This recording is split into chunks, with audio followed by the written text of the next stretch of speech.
அனைவருக்கும் வணக்கம். இப்போ டிஎன்பிஎஸ்சி காம்படிட்டிவ் எக்ஸாமுக்கெல்லாம் ப்ரிப்பேர் பண்ணுறீங்க இல்லையா? ஸோ கண்டிப்பாக வந்துட்டு நீங்கள் கரண்ட் அஃபேர்ஸ் படித்து தான் ஆகணும். கண்டிப்பாக இப்போ எக்ஸாம் டைமில் லாஸ்ட்டு 6 months வரைக்கும் உள்ள கரண்ட் அஃபேர்ஸ் கண்டிப்பாக கேட்பாங்க. இப்போ முன்னாடிலாம் பார்த்திங்க அப்படின்னா கரண்ட் அஃபேர்ஸ் அப்படின்னு சொல்லிட்டு தனியாக ஒரு யூனிட்டில் வந்துட்டு நமக்கு வந்துட்டு கொஷின்ஸ் வந்துட்டுருக்கோம். ஆனால் இப்போ எப்படி கேட்டிருக்காங்க அப்படின்னு பார்த்தீங்கன்னா, இப்போ நியூ சிலபஸ் வந்துட்டு ரிவைஸ் பண்ணாங்க இல்லையா? ஸோ அதில் பார்த்துருப்பீங்க நீங்கள் கண்டிப்பாக எக்கனாமிக்ஸு, ஹிஸ்ட்ரி. ஸோ 1 by 1 ஒரு யூனிட்லேயுமே வந்துட்டு கீழே லாஸ்ட்டில் கரண்ட் அஃபேர்ஸ் அப்படின்னு சொல்லிட்டு மென்ஷன் பண்ணியிருக்காங்க. ஸோ இதுலேருந்து என்ன தெரியுது அப்படின்னு பார்த்தீங்கன்னா, கண்டிப்பாக ஒரு 5 to 10 கொஷின்ஸ் நம்ம கரண்ட் அஃபேர்ஸ்க்கு எதிர்பார்க்கலாம். ஸோ இதுக்கு முன்னாடி வரைக்கும் கண்டிப்பாக நிறைய பேர் வந்துட்டு கரண்ட் அஃபேர்ஸ் தானே அப்படின்னு சொல்லிட்டு ஏதாவது ஃப்ளூக்கில் வந்துட்டு நம்ம அடிச்சிடலாம் அப்படின்னு சொல்லிட்டு நீங்கள் படிக்காமல் கூட விட்டுருக்கலாம். ஆனால் இதுக்கப்புறம் வந்துட்டு அந்த மாதிரி விட முடியாது இல்லையா? ஸோ கண்டிப்பாக எல்லா யூனிட்லேருந்தும் நமக்கு கேட்குறாங்க அப்படிங்கும்பொழுது கண்டிப்பாக நம்ம கரண்ட் அஃபேர்ஸ் வந்துட்டு கவர் பண்ணியே தான் ஆகணும் இல்லையா? இப்போ நான் வந்துட்டு இப்போ என்ன எடுத்திருக்கேன் அப்படின்னு பார்த்தீங்கன்னா, தினத்தந்தி நியூஸ் பேப்பர் எடுத்திருக்கேன். அதே வந்துட்டு உங்களுக்கு எது கன்வீனியண்ட்டாக இருக்கோ அந்த நியூஸ் பேப்பர் நீங்கள் படிக்கலாம். நான் இப்போ தினத்தந்தி நான் கண்டினியூஸாக நான் படிக்கிறேன் அப்படிங்கிறதுனால நான் அதை வந்துட்டு எடுத்திருக்கேன். உங்கள் ஏரியாவில் எது கன்வீனியண்ட்டாக இருக்கோ, உங்களுக்கு எது ஈஸியாக இருக்கோ படிக்கிறதுக்கு, ஸோ அந்த நியூஸ் பேப்பர் நீங்கள் எடுத்துக்கலாம். ஓகேங்களா? ஸோ இப்போ இன்றைக்கி February 24th நம்ம இப்போ நியூஸ் பேப்பரில் என்னெல்லாம் வந்துட்டு இம்பார்ட்டண்ட்டாக கொடுத்துருக்காங்க அப்படிங்கிறத நம்ம வந்துட்டு பார்க்கலாம். ஓகே, இன்றைக்கி ஃபஸ்ட்டு நியூஸ் என்ன கொடுத்துருக்காங்க அப்படின்னு பார்த்தீங்கன்னா, தமிழகம் முழுவதும் இன்று முதல் செயல்படும் ஏழை நடுத்தர மக்கள் பயன்பெறும் வகையில் 1000 மலிவு விலை மருந்தகங்கள் ஓப்பன் பண்ணியிருக்காங்க. இன்றைக்கி டேட்டில் ஓப்பன் பண்ணியிருக்காங்க. இது சந்தை மதிப்பை விட 75% வரைக்கும் குறைந்த விலையில் வாங்கிக்கலாம் அப்படின்னு சொல்லியிருக்காங்க. ஓகேங்களா? ஸோ இதுக்கான டெண்டர் முன்னாடி அனௌன்ஸ் பண்ணியிருந்தாங்க. அவங்களுக்குலாம் தெரிஞ்சிருக்கும்னு நினைக்கிறேன். யாரெல்லாம் பிஃபார்ம் டிஃபார்ம் படிச்சிருக்காங்களோ ஸோ அவங்க டெண்டர் எடுத்திருப்பாங்க. அவங்களுக்கான மானியமும் கொடுத்துருந்தாங்க. தமிழக அரசில் மானியம் ஒரு 3 லட்சம் ரூபாய் மானியத்தில் அவங்க ஓப்பன் பண்ணிக்கலாம் அப்படின்னு சொல்லியிருந்தாங்க. அந்த மானியம் ரொக்கமாவோ இல்லை மருந்தாவோ அவங்க வாங்கிக்கலாம் அப்படின்னு சொல்லியிருந்தாங்க. ஸோ அந்த டெண்டர் எடுத்திருந்தாங்க இல்லையா? ஸோ அது இன்றைக்கி தான் அந்த மருந்தகங்கள் ஓப்பன் பண்ணுறாங்க. ஓகே, ஸோ எங்கெல்லாம் ஓப்பன் பண்ணியிருக்காங்க அப்படின்னு சொல்லிட்டு பார்க்கலாம். ஸோ முதல்வர் மருந்தகங்கள் அரசு ஆஸ்பத்திரியில் இலவசமாக மருந்து மாத்திரைகள் வழங்கினாலுமே சில தனியாரில் கிடைக்கிற மருந்து மாத்திரைகள்லாம் அரசு ஆஸ்பத்திரியில் கிடைக்காதுங்கிற மாதிரி இருக்கும் இல்லையா? ஸோ அந்த மாதிரியான ஒரு இதை நிவர்த்தி பண்ணணும் அப்படிங்கிறதுக்காக தான் இப்போ நமக்கு அரசு சார்பில் இந்த மருந்தகங்கள் ஓப்பன் பண்ணியிருக்காங்க. ஓகேங்களா? ஸோ இது எப்படி பண்ணியிருக்காங்க அப்படின்னு பார்த்தீங்கன்னா, 3 லட்சம் மானியமாக, அதாவது இந்த மருந்தகம் தொழில் அமைக்கிறாங்க இல்லையா?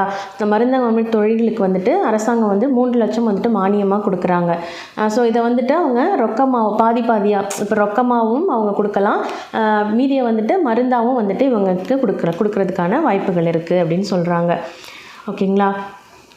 ஸோ அடுத்தது பார்த்திங்கன்னா, முதல் கட்டமாக 1000 மருந்தகங்களுக்கு அனுமதி வழங்கியிருக்காங்க. ஸோ அந்த 1000 மருந்தகங்களுக்குமே பார்த்திங்க அப்படின்னா, கூட்டுறவு சங்கம் மூலமாக 500 மருந்தகங்களும், தொழில் முனைவோர் மூலமாக 500 மருந்தகங்களும் திறக்கப்பட உள்ளது. ஓகேங்களா? ஸோ இது 500 செப்பரேட் பண்ணியிருக்காங்க. கூட்டுறவு சங்கம் மூலமாக 500ம், தொழில் முனைவோர் மூலமாக 500 மருந்தகங்களும் திறக்கப்பட உள்ளது அப்படின்னு சொல்லியிருக்காங்க. இப்போ தமிழகத்தில் பார்த்திங்க அப்படின்னா 38 மாவட்டங்களில் இந்த மருந்தகங்கள் ஓப்பன் பண்ணுறாங்க. சென்னையில் மட்டும் பார்த்திங்கன்னா 39 இடத்துல முதல்வர் மருந்தகங்கள் அமைக்கப்பட்டிருக்கு அப்படின்னு சொல்கிறாங்க. செங்கல்பட்டு மாவட்டத்தில் 36 இடத்துலையும், காஞ்சிபுரம் மாவட்டத்தில் 26 இடங்கள், அப்புறம் திருவள்ளூர் மாவட்டத்தில் 34 இடங்கள்லையும் இந்த மருந்தகங்கள் அமைக்கப்பட உள்ளது அப்படின்னு சொல்லியிருக்காங்க. இன்றைக்கி நம்ம மாண்புமிகு முதலமைச்சர் அவர்கள் இந்த இதை திறந்து வைக்கிறாரு.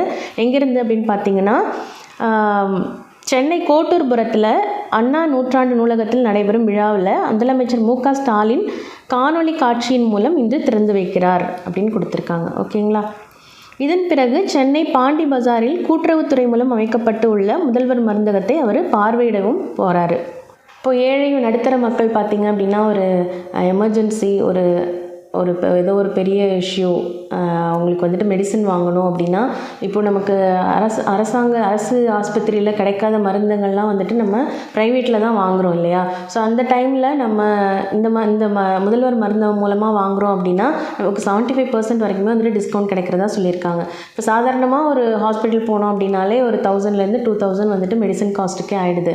ஸோ அந்த மாதிரி டைமில் நம்ம முதல்வர் மருந்தகம் மூலமாக வாங்கும்பொழுது நமக்கு ரொம்பவே ரேட், இப்போ ஒரு 1000 rupeesக்கு மெடிசன் வாங்குகிறோம் அப்படின்னா ஒரு 250 பே பண்ணாலே போதும் அப்படிங்கிற மாதிரி தான் இருக்கும் அப்படின்னு நினைக்கிறேன். ஸோ ரொம்பவே வந்துட்டு யூஸ்ஃபுல்லான ஒரு விஷயம். இந்த ஸ்கீம் வந்துட்டு ரொம்பவே எல்லாருக்குமே வந்துட்டு ரொம்ப யூஸ்ஃபுல்லாக இருக்கும் அப்படின்னு நினைக்கிறேன். ஸோ இது வந்துட்டு யாருக்கெல்லாம் வந்துட்டு வேலைவாய்ப்பு கொடுத்துருக்காங்க அப்படின்னு பார்த்தீங்கன்னா, அப்போ 1500 பிஃபார்ம் டிஃபார்ம் பட்டதாரிகளுக்கு வந்துட்டு வேலைவாய்ப்பு கிடைச்சிருக்கிறதா சொல்லியிருக்காங்க. தொழில் முனைவோருக்கு கூடுதல் நிதியுதவியும் வந்துட்டு கிடைச்சிருக்கிறதா சொல்லியிருக்காங்க. ஸோ எப்போ ஓப்பன் பண்ணியிருக்காங்கன்னு பார்த்தீங்கன்னா, இன்றைக்கு, அதாவது February 24, 2025 10:30க்கு வந்துட்டு மார்னிங் 10:30க்கு வந்துட்டு ஓப்பன் பண்ணியிருக்காங்க. ஓகேங்களா.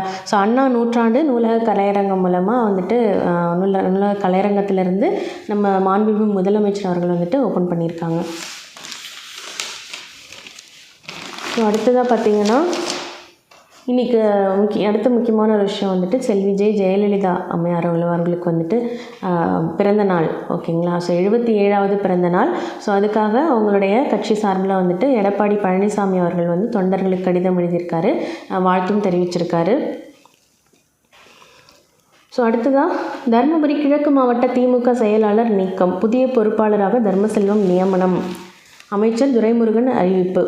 ஓகேங்களா. ஸோ தருமபுரி கிழக்கு மாவட்ட திமுக செயலாளர் தடங்கம் சுப்பிரமணியம் மாற்றப்பட்டு அவருக்கு பதிலாக மாவட்ட பொறுப்பாளராக தர்மசெல்வன் நியமிக்கப்பட்டுள்ளார் அப்படின்னு சொல்லி துரைமுருகன் அவர்கள் வந்துட்டு அறிவிப்பு வெளியிட்டிருக்காங்க. ஸோ அதே மாதிரி மாவட்ட செயலாளரும் மாற்றப்பட்டிருக்காங்க.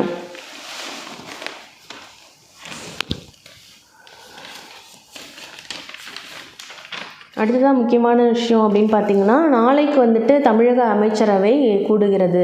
ஓகேங்களா. ஸோ நாளை பட்ஜெட் அறிவிப்புகள் குறித்து ஆலோசனை செய்ய போகிறதாகவும் வந்துட்டு தெரிவிச்சிருக்கிறாங்க. அடுத்ததாக பார்த்தீங்கன்னா, பாரதிய ஜனதாவின் ஒரே பெண் முதல் மந்திரி. ஓகேங்களா. ஸோ எல்லாருமே வந்துட்டு நியூஸ் பார்த்துருப்பீங்க. ரேகா குப்தா அவர்கள் வந்துட்டு முதல் மந்திரியாக தேர்ந்தெடுக்கப்பட்டிருக்கிறாங்க. ஓகேங்களா. ஸோ டெல்லி சட்டசபை தேர்தல் முடிவு முதல் மந்திரி தேர்வும் எல்லோருக்கும் ஆச்சரியத்தை கொடுத்துள்ளது. 27 ஆண்டுகளுக்கு பிறகு டெல்லியில் பாரதிய ஜனதா ஆட்சிக்கு வந்துள்ளது. மொத்தமுள்ள 70 தொகுதிகளில் 48 இடங்களில் பாரதிய ஜனதா வெற்றி பெற்று 3ஆம் முறை ஆட்சியில் இருந்த ஆம் ஆத்மியை வீழ்த்தியது. டெல்லியில் பாரதிய ஜனதாவின் முதல் மந்திரி யார் என்பதைத்தான் ஒட்டுமொத்த இந்தியாவே எதிர்பார்த்து கொண்டிருந்தது. எல்லாருடைய எதிர்பார்ப்பும் ஆம் ஆத்மி கட்சி தலைவர் அரவிந்த் கெஜ்ரிவாலை தோற்கடித்த பர்வேஷ் சாஹிப் சிங் வர்மா மீதுதான் இருந்தது. இவர் இல்லை என்றால் விஜேந்தர் குப்தா அல்லது சதீஷ் உபாத்யாய் ஆகியோருக்குத்தான் அதிக வாய்ப்பு இருக்கிறது என்று எண்ணிக்கொண்டிருந்தனர். ஆனால் யாரும் எதிர்பார்க்காதவாறு எல்லோருக்கும் ஆச்சரியத்தை கொடுக்கும் வகையில் 11 நாட்கள் சஸ்பென்ஸுக்கு அப்புறமா 50 வயதான ரேகா குப்தா அவர்கள் வந்துட்டு முதல் மந்திரியாக இருக்காங்க. ஸோ யாரெல்லாம் முதல் மந்திரியாக ஆவாங்க அப்படின்னு சொல்லி வெயிட் பண்ணிட்டு இருந்தாங்களோ அவங்களே வந்துட்டு ரேகா குப்தா அவர்களுடைய பேரை வந்துட்டு முன்மொழிந்ததாகவும் சொல்லியிருக்கிறாங்க. ஸோ இவங்க வந்துட்டு என்ன சொல்லியிருக்காங்கன்னு பார்த்தீங்கன்னா, வளர்ச்சியடைந்த டெல்லியை உருவாக்குவதே என் முதல் பணி அப்படின்னு சொல்லிட்டு ரேகா குப்தா அவர்கள் வந்துட்டு கூறியிருக்கிறாங்க. ஸோ அடுத்ததாக இம்பார்ட்டன்ட் நியூஸ் என்னன்னு பார்த்தீங்கன்னா, ஒடிசா ஆற்று முகத்துவாரத்தில் முட்டையிட படையெடுத்து வந்த 7 லட்சம் ஆமைகள். ஸோ சமீபத்தில் பார்த்தோம் இல்லையா. ஸோ ஆமைகள்லாம் வந்துட்டு இறந்து கரையோரங்கள் தான் பார்த்துருந்தோம் இல்லையா. ஸோ இந்த டைமில் இந்த மாதிரியான ஒரு நியூஸ் வந்துட்டு ரொம்பவே எல்லாருக்கும் மகிழ்ச்சியை கொடுத்துருக்கு அப்படின்னு சொல்கிறாங்க. ஸோ ஆமையோடைய இனம் வந்துட்டு இந்த ஆமையோட இனம் வந்து அழியிறதா வந்துட்டு சொல்லிட்டு இருந்தாங்க. ஆனால் இப்போது முன்னாடியெல்லாம் இருக்கிறத விட இப்போ வந்துட்டு அதிகமான அளவில் முட்டையிட்டு இருக்கிறதா நமக்கு வந்துட்டு ஒரு நியூஸ் வந்துட்டு வந்திருக்கு. ஆலிவ் ரிட்லே இன ஆமைகள் அழியும் விளிம்பு நிலை உயிரினமாக வகைப்படுத்தப்பட்டுள்ளது. ஆலிவ் ரிட்லே ஆமைகள் பிப்ரவரி மார்ச் மாதங்களில் முட்டையிடும் இனப்பெருக்க காலமாகும். இந்த சூழ்நிலையில் அவை ஏராளமான எண்ணிக்கையில் செத்து கரையொதுங்கி கிடக்கும் காட்சிகளை தமிழக கடற்கரைகளில் காண முடிந்தது. இதையடுத்து ஆமைகளை பாதுகாக்கும் நடவடிக்கைகளை தீவிரப்படுத்தப்பட்டது. இந்த நிலையில் ஆலிவ் ரிட்லே ஆமைகளின் விருப்பத்திற்குரிய இனப்பெருக்க வாழிடம் பற்றிய தகவல்கள் வெளியாகியுள்ளது. அவை ஒடிசாவில் ஒரு ஆற்றின் முகத்வார பகுதியில் லட்சக்கணக்கில் வந்து முட்டையிட்டு செல்வது தெரிய வந்துள்ளது. ஒடிசாவின் கஞ்சம் மாவட்டத்தில் ரிஷிகுல்யா ஆறு ஓடுகிறது. ஓகே. ஸோ ஒடிசாவுடைய கஞ்சம் மாவட்டத்தில் ரிஷிகுல்யா அப்படிங்கிற ஆறு.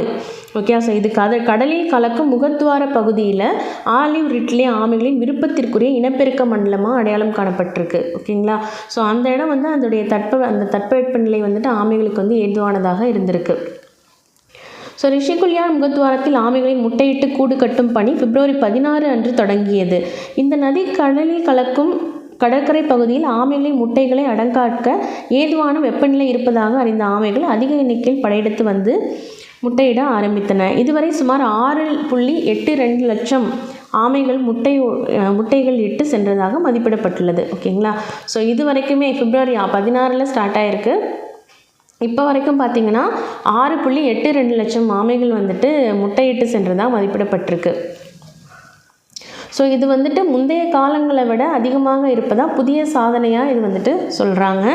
2023 ஓகேங்களா. ஸோ அந்த டைமில் February 23 முதல் March 2 வரைக்கும் 6,37,008 ஆமைகள் முட்டையிட்டு சென்றது அப்படின்னு சொல்லியிருக்கிறாங்க. 2022 இந்த எண்ணிக்கை 5,50,000 தான் இருந்திருக்கு.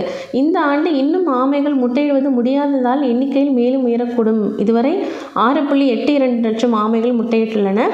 இது போடம்பேட்டா முதல் பறையாகி பகுதி வரை சுமார் 9 கிலோமீட்டர் தூர கடற்கரை பகுதிகளில் அவை முட்டையிட்டு உள்ளன. ஆமை முட்டைகள் 45 நாட்களில் பொரிந்து குஞ்சுகள் வெளிவரும். இந்த தகவல்களை பிர்ஹாம்பூர் டிவிஷன் வன அதிகாரி சன்னி கோக்கர் வந்துட்டு கூறியிருக்காரு. ஓகேங்களா. ஓகே, அடுத்ததாக ஒரு நியூஸ் உங்களுக்கு தெரிஞ்சிருக்கும். ரிசர்வ் வங்கி வந்துட்டு ஒரு புதிய உத்தரவு போட்டிருந்தாங்க. ஸோ என்ன அப்படின்னு பார்த்தீங்கன்னா, வங்கியில் நம்ம அடகு வச்சுருக்கிற நகைக்கு வந்துட்டு வட்டி இது வரைக்கும் வந்துட்டு வட்டி மட்டும்தான் கட்டிகிட்டு இருந்தோம். இப்போ ஒரு வருஷத்துக்கு ஒரு தடவை ரெனியூவல் பண்ணும்பொழுது இப்போ 1 லட்ச ரூபாய்க்கு நகை வச்சுருக்கோம் அப்படின்னா இப்போ 10,000 நமக்கு வட்டி பணம் வருது அப்படின்னா அந்த வட்டி பணத்தை மட்டும் கொண்டு போய் கட்டிட்டு நம்ம அந்த நகையை வந்து மறு அடகு வச்சுட்டு வரலாம், ரெனியூவல் பண்ணிட்டு வரலாம். ஆனால் இப்போது ரிசர்வ் வங்கி போட்டிருக்கிற இந்த உத்தரவுனால என்ன ஆகுது அப்படின்னு பார்த்தீங்கன்னா, இப்போ 1 லட்ச ரூபாய் நம்ம வந்துட்டு அடகு வச்சுருக்கோம் அப்படின்னு பார்த்தீங்கன்னா இன்னொரு 10,000 அதுக்கு வந்துட்டு வட்டி வந்திருக்கு அப்படின்னா நம்ம 1,10,000 நம்ம அக்கௌண்ட்டில் வச்சுருந்தா மட்டும்தான் நம்ம அதை ரெனியூவல் பண்ணி மறு அடகு வைக்க முடியும் அப்படின்ற மாதிரி ஒரு ரூல் வந்துருச்சு. ஸோ இதுக்கு வந்துட்டு கடுமையான ஒரு எதிர்ப்பு வந்துட்டு நிலவுது இல்லையா. ஸோ அது உங்களுக்கே தெரிஞ்சிருக்கும். ஸோ அதை பற்றி தான் கொடுத்துருக்காங்க. ஸோ வட்டியோட முழு தொகையும் செலுத்தி வருவதனால மக்கள் வந்து பாதிப்பு அடைஞ்சிருக்காங்க அப்படின்னு சொல்கிறாங்க. ஸோ ஒரு முடியாத நிலைக்கு ஒரு கஷ்டத்துக்கு தானே வந்துட்டு மக்கள் போயிட்டு அடகு வச்சுருப்பாங்க. ஸோ அந்த மாதிரி ஒரு சூழ்நிலையில் அந்த அமௌண்ட் இருந்து அவங்களால மீட்ட முடியும் அப்படின்னா அதை மீட்டுற போகிறாங்க. ஆனால் அந்த டைம் இந்த மாதிரி ஒரு விஷயம் பண்ணியிருக்கிறதுனால இது வந்துட்டு மக்களுக்கு வந்துட்டு எதிர்ப்பாக தானே இருக்கும். மக்கள் வந்து எதிர்ப்பு தெரிவிக்கிற மாதிரி தானே இருக்கும். ஸோ அவங்கக்கிட்ட போயிட்டு அந்த 1 லட்சம் ப்ளஸ் அந்த வட்டியும் சேர்த்தே நீங்கள் அக்கௌண்ட்டில் வச்சுருந்தா தான் அவங்களால ரெனியூவலே பண்ண முடியும் அப்படிங்கும் பொழுது ஸோ அந்த நேரத்தில் அவங்களுக்கு வந்து தடுமாற்றமாக தானே இருக்கும். இப்போ இதுவே வந்துட்டு ஒரு 6 மாதமோ ஒரு 10 மாதமோ வந்து உங்களுக்கு டைம் இருந்ததுன்னா அவங்களால ஏதோ ஒரு ஏற்பாடு பண்ண முடியும்.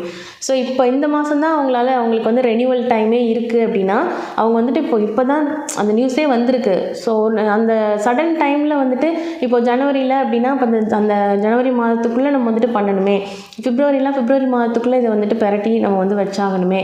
ஸோ இல்லைன்னா என்ன ஆகும், ஒவ்வொரு நாளுக்குமே அந்த பணம் பெரட்டி அவங்க திரும்ப அக்கௌண்ட்டில் போட்டு ரெனியூவல் பண்ணுற வரைக்கும் ஒவ்வொரு நாளுக்குமே வந்துட்டு அவங்களுக்கு பெனால்ட்டி வந்துட்டு எடுத்துகிட்டு இருப்பாங்க இல்லையா. ஸோ இது ரொம்ப ஒரு கஷ்டமான ஒரு விஷயமாக தான் இருக்குது. ஸோ இந்த கொஞ்சம் அவங்க வந்துட்டு ஒரு நடுத்தர மக்கள் நகை அடகு வைக்கிறாங்க அப்படின்னாலே ஒரு நடுத்தர மக்கள், ஏழை மக்கள் அவங்களுடைய முடியாத ஒரு காரணத்துக்காக தான், ஒரு பண கஷ்டத்துக்காக தான் கொண்டு போய் வைப்பாங்க. ஸோ இதை வந்து ரிசர்வ் வங்கி வந்துட்டு கொஞ்சம் கன்சிடர் பண்ணால் நல்லாயிருக்கும். ஓகே, அடுத்ததாக இன்னொரு நியூஸ் கொடுத்துருக்காங்க பாருங்கள். எனது சமூக வலைத்தள கணக்குகளை 8ஆம் தேதி பெண்களுக்கு ஒப்படைப்பேன். ஓகேங்களா. ஸோ March 8 வந்துட்டு மகளிர் தினம் இல்லையா. ஸோ அந்த நாள் வந்து நம்மளுடைய பிரதமர் மோடி அவர்கள் வந்து அவருடைய கணக்கை வந்து பெண்களிடம் ஒப்படைப்பேன் அப்படின்னு சொல்லிட்டு ஒரு அறிவிப்பு வந்துட்டு கொடுத்துருக்காரு. ஸோ எங்கே கொடுத்துருக்காரு அப்படின்னு பார்த்தீங்கன்னா, மனதின் குரல் அப்படின்னு சொல்லிட்டு ஒரு நிகழ்ச்சியில் வந்துட்டு மோடி அவர்கள் பங்கேற்கிறாரு. ஆனால் வந்துட்டு பிரதமர் மோடி மாதந்தோறும் கடைசி ஞாயிற்றுக்கிழமை அப்போது வந்துட்டு வானொலியில் ஒரு நிகழ்ச்சி பண்ணுறாரு. என்ன அப்படின்னு பார்த்தீங்கன்னா, மனதின் குரல், மன் கி பாத் அப்படின்னு சொல்லிட்டு ஹிந்தியில் சொல்கிறாங்க. மன் கி பாத் அப்படின்னு அதோட தமிழாக்கம் வந்து மனதின் குரல். ஸோ அந்த நிகழ்ச்சியில் அவர் பேசும்பொழுது இந்த மாதிரி சொல்லியிருக்காரு. ஸோ March 8ஆம் தேதி சர்வதேச மகளிர் தினம் கொண்டாடப்படுகிறது. ஸோ பெண் சக்தியை வணங்க இது நல்ல தருணம். இன்று எந்த துறையை பார்த்தாலும் அதில் பெண்களின் பங்களிப்பு அதிகரித்து வருகிறது. மகளிர் தினத்தையொட்டி March 8ஆம் தேதி ஒரு நாள் எனது எக்ஸ் தளம், இன்ஸ்டாகிராம் உள்ளிட்ட சமூக வலைத்தள கணக்குகளை பல்வேறு துறைகளில் சாதனைகளையும் தனித்துவ அடையாளத்தையும் படைத்த பெண்களிடம் ஒப்படைப்பேன் அப்படின்னு சொல்லியிருக்காரு. ஸோ அன்னைக்கு தேதியில் வந்துட்டு அவங்களுக்கு என்னெல்லாம் வந்துட்டு அதில் பதிவிடணுமோ அந்த முக்கியமான நிகழ்வுகளாக வந்துட்டு அவங்க பதிவிடலாம் அப்படின்ற மாதிரி அவர் கொடுத்துருக்காரு. அதே மாதிரி உலகத்தில் அதாவது 250 கோடி பேர் அதிகமான உடல் எடையோடு நம்ம நம்ம நாட்டில் இருக்கோம் அப்படின்ற மாதிரி அவர் வருத்தத்தையும் தெரிவிச்சிருக்காரு. ஸோ 8 பேரில் ஒருவர் உடல் பருமனோட இருக்கிறதாகவும் அவர் சொல்லியிருக்காரு. ஸோ அதனால் என்ன சொல்லியிருக்காருன்னா, எண்ணெய் பயன்பாட்டை குறையுங்கள் அப்படின்னு சொல்லியிருக்காரு. 10% எண்ணெய் பயன்பாட்டை குறைச்சிக்கோங்க அப்படின்னு சொல்லிட்டு அவர் என்ன சொல்கிறாரு, சவால் விடுறாரு. ஓகேங்களா. ஸோ எண்ணெய் இப்போ உங்களால் 10% குறைக்க முடியுமா அப்படின்னு சொல்லிட்டு கேட்குறாரு நம்மக்கிட்ட. ஸோ இந்த உடல் பருமன் காரணமாக என்ன சொல்கிறாருன்னா, இதய நோய், நீரிழிவு இதெல்லாம் வருது. ஸோ ரத்த அழுத்தம் போன்ற நோய்கள் வருது. ஸோ உணவு பழக்கத்தில் சிறிய மாற்றங்கள் செய்வதன் மூலமாக இதை நம்ம தவிர்க்கலாம் அப்படின்னு சொல்கிறாரு. ஸோ இதையே ஒலிம்பிக் போட்டியில் தங்கப்பதக்கம் வென்ற நீரஜ் சோப்ராவும் இதை தான் வலியுறுத்துகிறாங்க அப்படின்னு சொல்லிட்டு அந்த டைமில் நீரஜ் சோப்ரா அவர்கள் பேசிய அந்த ஆடியோவையும் அவர் ஒளிபரப்பு செய்திருக்காரு. அடுத்ததாக 100வது ராக்கெட். இந்தியா செயற்கை நுண்ணறிவு தொழில்நுட்பத்தில் முன்னேறி வருகிறது. மற்ற நாடுகள் இந்தியாவை பாராட்டுகின்றன. சமீபத்தில் பிரான்ஸ் நாட்டில் செயற்கை நுண்ணறிவு மாநாட்டில் பங்கேற்றேன். பிரான்ஸ் நாட்டில் செயற்கை நுண்ணறிவு மாநாட்டில் பங்கேற்றிருக்காரு. ஓகேங்களா. கிரிக்கெட்டில் சதம் எடுத்தால் உற்சாக குரல் கொடுக்கிறார்கள். அதுபோல் இஸ்ரோ சமீபத்தில் 100வது ராக்கெட்டை செலுத்தியது. கடந்த 10 ஆண்டுகளில் 460க்கும் மேற்பட்ட செயற்கைக்கோள்கள் விண்ணில் செலுத்தப்பட்டுள்ளன. ஒரே ராக்கெட்டில் 104 செயற்கைக்கோள்கள் ஏவிய சாதனையும் நிகழ்த்தப்பட்டிருக்கு அப்படின்னு சொல்லியிருக்காரு. விண்வெளி அறிவியல் இளைஞர்களுக்கு பிடித்தமான துறையாக மாறி வருகிறது. விண்வெளி விஞ்ஞானிகள் குழுவில் பெண்களின் பங்களிப்பு அதிகமாக உள்ளது அப்படின்னு சொல்லியிருக்காரு. ஒரு நாள் விஞ்ஞானி. தேசிய அறிவியல் தினம் 28ஆம் தேதி கொண்டாடப்படுகிறது. அன்றைய தினம் மாணவர்கள் ஆராய்ச்சி கூடங்களுக்கோ கோளரங்களுக்கோ சென்று ஒரு நாள் விஞ்ஞானியாக இருக்க முயற்சிக்க வேண்டும். பொதுத் தேர்வு எழுதும் மாணவர்கள் மகிழ்ச்சியாகவும் மன அழுத்தமின்றியும் இருக்க வேண்டும் அப்படின்னு சொல்லிட்டு அவர் பேசியிருக்காரு. ஓகேங்களா. ஸோ அடுத்ததாக பார்த்திங்கன்னா நம்ம தமிழக முன்னாள் முதலமைச்சர் ஜெயலலிதா அம்மையார் அவர்களுடைய பிறந்தநாள் சிறப்பு மலராக தான் இதை கொடுத்துருக்காங்க. ஓகேங்களா. ஸோ அதில் ஃபுல்லாகவே அவங்களுக்கு வாழ்த்து தான் ஒரு 2 பேஜ் கிட்ட கொடுத்துருக்காங்க. 3 பேஜ் கிட்ட இருக்குது.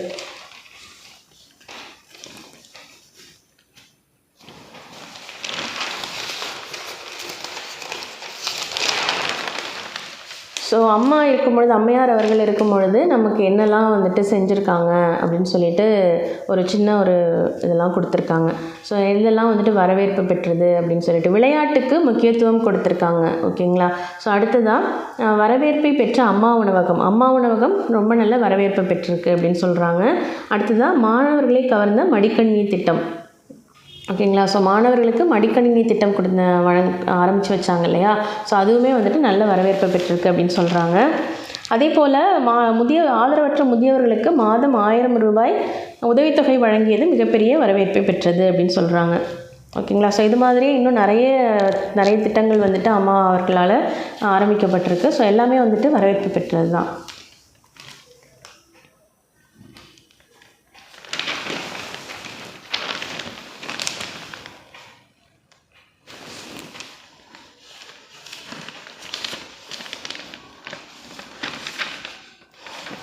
அடுத்ததாக பார்த்திங்கன்னா, எல்லை தாண்டி மீன் பிடித்ததாக ராமேஸ்வரம் மீனவர்கள் 32 பேர் கைது. இலங்கை கடற்படை தொடர் அட்டூழியம். ஓகேங்களா. ஸோ இதே மாதிரி கண்டினியூஸாக இந்த ஒரு ப்ராப்ளம் இருந்துகிட்டே தான் இருக்குது. ஓகேங்களா. ஸோ ராமேஸ்வரம் மீனவர்களை சிறைபிடிச்சிருக்காங்க. இப்போ 32 பேரை சிறைபிடிச்சிருக்காங்க. ஸோ இந்த ப்ராப்ளம்க்கு சீக்கிரமாக ஒரு சொல்யூஷன் கிடைக்கணும் அப்படின்னு சொல்லிட்டு நான் வேண்டிக்கிறேன்.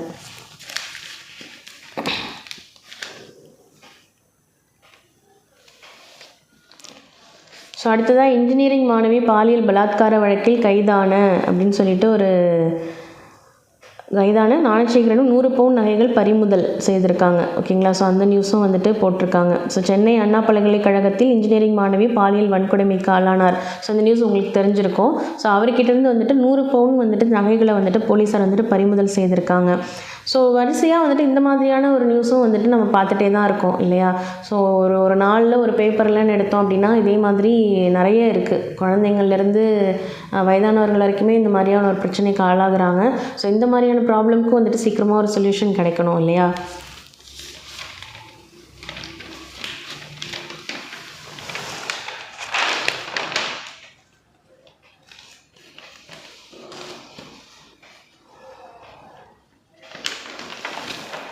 ஓகே, கோரிக்கைகளை வலியுறுத்தி போராட்டம் அறிவிப்பு. அரசு ஊழியர்கள் ஆசிரியர்களிடம் பேச்சுவார்த்தை நடத்த 4 அமைச்சர்கள் குழு. தமிழக தலைமை செயலகத்தில் இன்று ஆலோசனை அப்படின்னு போட்டிருக்காங்க. அடுத்ததாக ஏற்றத்தாழ்வுகள் மறைய சாதிவாரி கணக்கெடுப்பு நடத்த வேண்டும் அப்படின்னு சொல்லிட்டு டாக்டர் ராமதாஸ் அவர்கள் வந்துட்டு கும்பகோணத்தில் பேசியிருக்காரு. போப்பாண்டவரின் உடல்நிலை தொடர்ந்து கவலைக்கிடமாக இருக்குது அப்படின்னு சொல்லியிருக்காங்க. நாட்பட்ட நுரையீரல் நோய். ஓகேங்களா. ஸோ போப்பாண்டவர் ஃப்ரான்சிஸ் அவர்களுடைய உடல்நலம் வந்துட்டு ரொம்ப மோசமாக இருக்குது அப்படின்ற மாதிரி கொடுத்துருக்காங்க.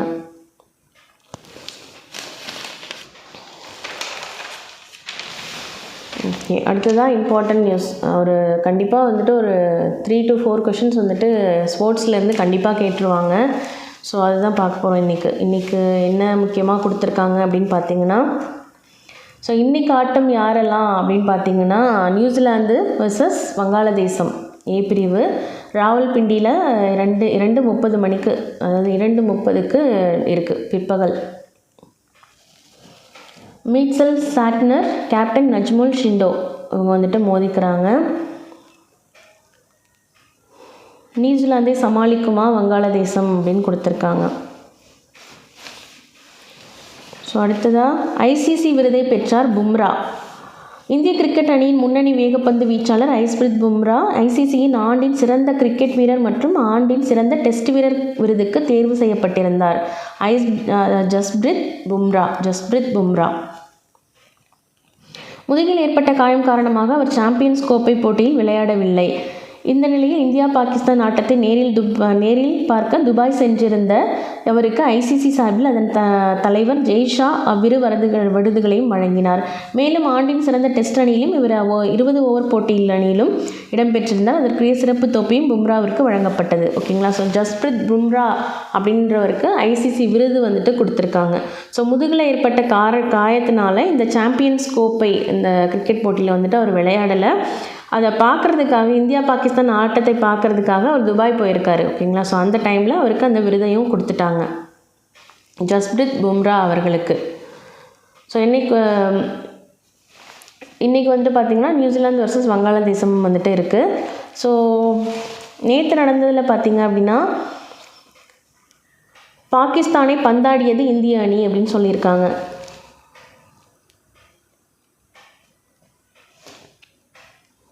ஸோ வெற்றிக்குரிய ரன்னுடன் சதத்தை எட்டிய விராட் கோலி மகிழ்ச்சியை வெளிப்படுத்திய காட்சி.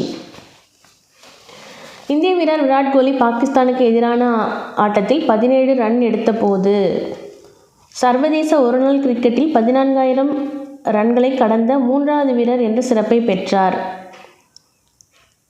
மேலும் இந்த மைல்கல்லை அதிவேகமாக எட்டிய வீரர் என்ற சாதனைக்கும் சொந்தக்காரர் ஆனார். இதுவரை 299 ஒருநாள் போட்டிகளில் பங்கேற்றுள்ள கோலி அதில் 287வது இன்னிங்ஸில் பேட் செய்து 14,000 ரன்களை கடந்திருந்தார்.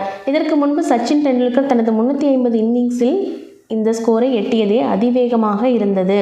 அவரது சாதனையை கோலி முறியடித்துள்ளார். ஒருநாள் போட்டியில் அதிக ரன் குவித்த டாப் 5 வீரர்கள் விவரம் கொடுத்துருக்காங்க. டெண்டுல்கர் இந்தியா ஆட்டம் 463ல் 18,426 ரன்னுக்கு வச்சுருக்காங்க. சங்கக்கரா இலங்கையை சேர்ந்தவர் 404 ஆட்டத்தில் 14,234 run குவிச்சிருக்காரு. Virat Kohli India 299 14,085. Ricky Ponting Australia 375 ஆட்டம் 13,704. ஜெயசூர்யா இலங்கை 445 13,430. ஸோ 14,000 ரன்களை வந்துட்டு கடந்திருக்கார் கோலி அவர்கள். அதே மாதிரி அதிக கேட்ச் செய்த இந்தியர் அசாருதீனையும் வந்துட்டு முந்தினார் கோலி. ஓகேங்களா. ஸோ ரெண்டையுமே வந்துட்டு கொடுத்துருக்காங்க. ஃபஸ்ட்டு ரன்களை குவித்திருக்கு, 14,000 ரன்களை தாண்டிட்டார். அடுத்து தான் அதிக கேட்ச் செய்த இந்தியர் அப்படின்ற இதில் வந்துட்டு கோலியும் வந்துட்டு அசாருதீனை பின்னாடி தள்ளிட்டு முன்னுக்கு வந்திருக்காரு. ஸோ அவர் என்ன எவ்வளோ கேட்ச் பண்ணியிருக்காரு அப்படின்னு பார்த்தீங்கன்னா, நேற்றைய ஆட்டத்தில் இந்திய வீரர் விராட் கோலி 2 கேட்ச் செய்தார். அத்துடன் அவரது கேட்ச் எண்ணிக்கை 188ஆக உயர்ந்தது. ஒரு ஃபீல்டராக அதிக கேட்ச் செய்த இந்தியர் என்ற சாதனையை முகமது அசாதுனிடம் இருந்து தட்டி பறித்தார். ஓகேங்களா. ஸோ முகமது அசாருதீன் அவர்கள் வந்துட்டு 356 கேட்ச் வந்துட்டு எடுத்து இருந்திருக்காரு. மூணாவது இடத்துல இருந்திருக்காரு. ஸோ இவர் வந்துட்டு 158 எடுத்து இப்போது அவரை பின்னுக்கு தள்ளியிருக்காரு. அடுத்ததாக இப்போது ஒட்டு மொத்தத்தில் அதிக கேட்ச் செய்த ஃபீல்டர்களில் வந்துட்டு இலங்கையின் மஹேலா ஜெயவர்தனே வந்துட்டு 218 கேட்ச் செய்து முன்னாடி ஃபஸ்ட் பிளேஸில் இருக்கார். ஆஸ்திரேலியாவோட ரிக்கி ஃபாண்டிங் அப்படிங்கிறவர் வந்துட்டு 160 கேட்சில் அடுத்த இடத்துல இருக்கார்.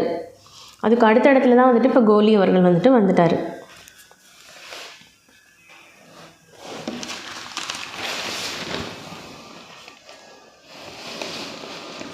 ஓகே, பாகிஸ்தான் அணியை வீழ்த்திய இந்திய அணிக்கு முதலமைச்சர் மு.க. ஸ்டாலின் அவர்கள் வந்துட்டு வாழ்த்து தெரிவிச்சிருக்காங்க.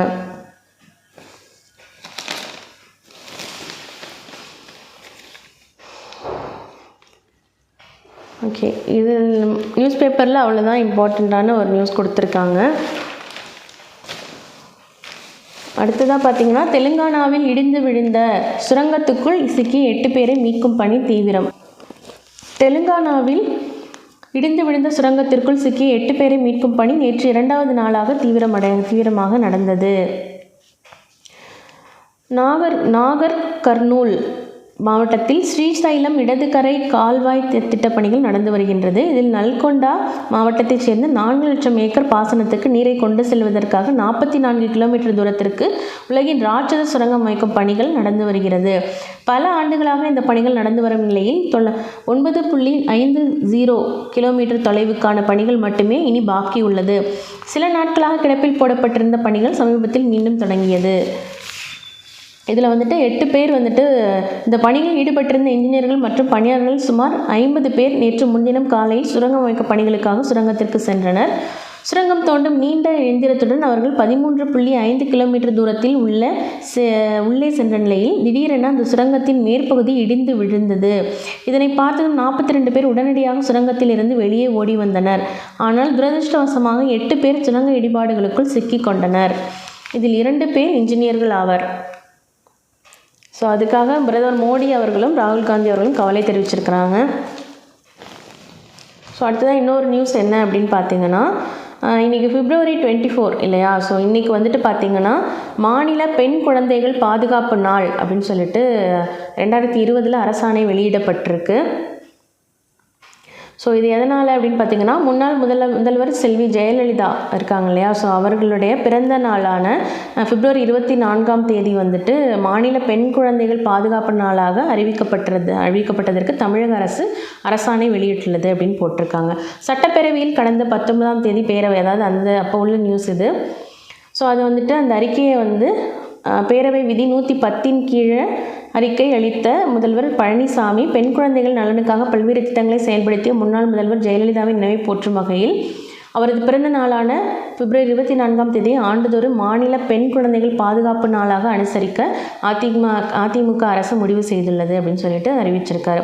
ஸோ இது மூலமாக 5 திட்டங்களும் அப்போ வந்து செயல்படுத்தப்பட்டிருக்கு. அது என்னென்னு பார்த்தீங்கன்னா, 21 வயதான ஆதரவற்ற பெண்களுக்கு ரூபாய் 2 லட்சம், 18 வயதிற்கு பிறகு அரசு குழந்தைகள் இல்லத்திலிருந்து வெளியேறும் பெண் குழந்தைகளின் பாதுகாப்பு, பொருளாதார நிலைக்கு உதவ மேற்படிப்பு, திறன் மேம்பாட்டு பயிற்சி, வேலைவாய்ப்பு, சுய தொழில் அடங்கிய சிறப்பு தொகுப்பு. அப்புறம் ஆதரவற்ற குழந்தைகளை பராமரிக்கும் வளர்ப்பு பெற்றோருக்கான மாத உதவித்தொகை ரூபாய் 4000 உயர்வு, பெண் சிசு கொலையை குறைக்கும் மாவட்டங்களுக்கு பரிசு, அனைத்து குழந்தைகள் பராமரிப்பு இல்லங்களில் உள்ள ஆதரவற்ற கைவிடப்பட்ட குழந்தைகளுக்கு அரசு வேலைவாய்ப்பில் முன்னுரிமை ஆகிய 5 திட்டங்கள் செயல்படுத்தப்படும் அப்படின்னு சொல்லிட்டு அறிவிச்சிருந்தார்.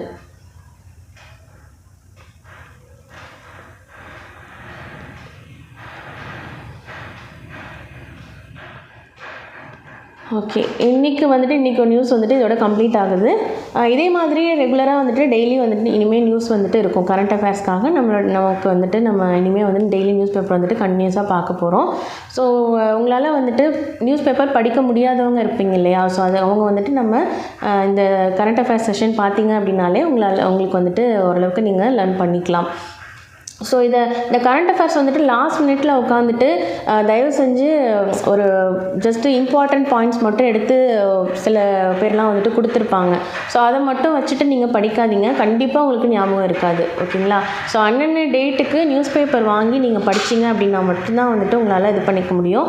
அதே மாதிரி இப்போது நீங்கள் கரண்ட் அஃபேர்ஸ் செஷன் பார்க்குறீங்க அப்படின்னா இது ஒரு ஜஸ்ட் ஒரு அந்தந்த இம்பார்ட்டன்ட் மட்டும் இல்லாமல் நம்ம கேஷுவலாக அன்னன்னைக்கு என்னென்ன நியூஸ்லாம் வந்துட்டு நம்ம இம்பார்ட்டண்ட்டாக இருக்குது அப்படின்னு பார்க்கும்பொழுது ஸோ ஒரு கோர்வையாக உங்களுக்கு வந்துட்டு இந்த டேட் வந்து இந்த நியூஸ் நம்ம பார்த்தோம் அப்படிங்கிறது உங்களுக்கு ஞாபகத்தில் இருக்கும்.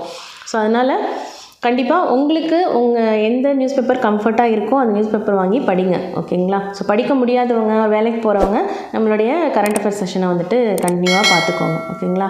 ஸோ இதோட இன்றைக்கி வந்துட்டு கரண்ட் அஃபேர்ஸ் முடியுது. நாளைக்கு மீண்டும் சந்திக்கலாம். நன்றி, வணக்கம்.